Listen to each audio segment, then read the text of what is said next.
গান বাজনা, গীতা পাঠ, ধর্মকর্ম সব করতে হয় অর্ধ ভাষায়।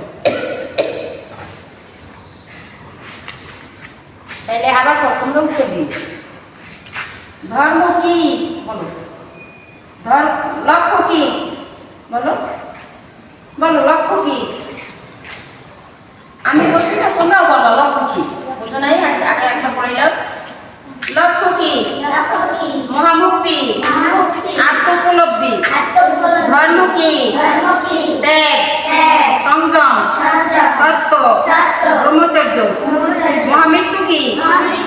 আত্মবিস্মৃতি। প্রকৃতির জীবন কি? আত্মবোধ, আত্মস্মৃতি, আত্মানুভূতি। মহাপুণ্য কি? বীরত্ব, পুরুষত্ব, মনুষ্যত্ব, মুমুক্ষত্ব। মহাপাপ কি? দুর্বলতা, ভীরুতা, কাপুরুষতা, সংকীর্ণতা, স্বার্থপরতা।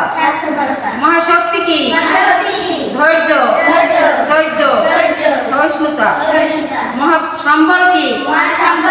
আত্মবিশ্বাস, আত্মনির্ভরতা, আত্মমর্যাদা। মহাশত্রু কি? আলস্য, নিদ্রা, তন্দ্রা, জড়তা, রিপু, ইন্দ্রিয়গণ। পরম মিত্র কি?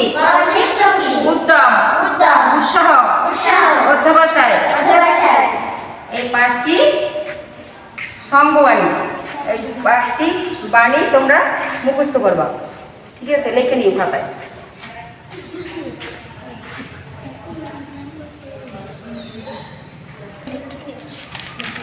ঠাকুর কোন কোথায় থাকে?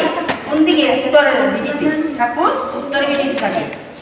তাই তোমরা উত্তরমুখী হইয়া ধর্মকর্ম করবা, ধর্ম পাঠ করবা, মানে গীতা পাঠ করবা না, মানে গীতা পাঠ করবা না। ঠিক আছে? তারপর পশ্চিম দিক ফিরেও করবা, গীতা পাঠ করবা না।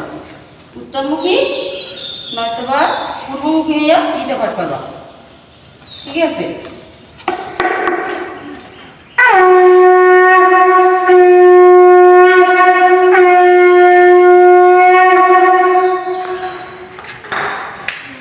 শঙ্খের ধ্বনির সাথে সাথে সবাই গীতা পাঠ করো। ওম শ্রীমদ্ ভগবদ্ গীতা। ওম শ্রী পরমাত্মনে নমঃ।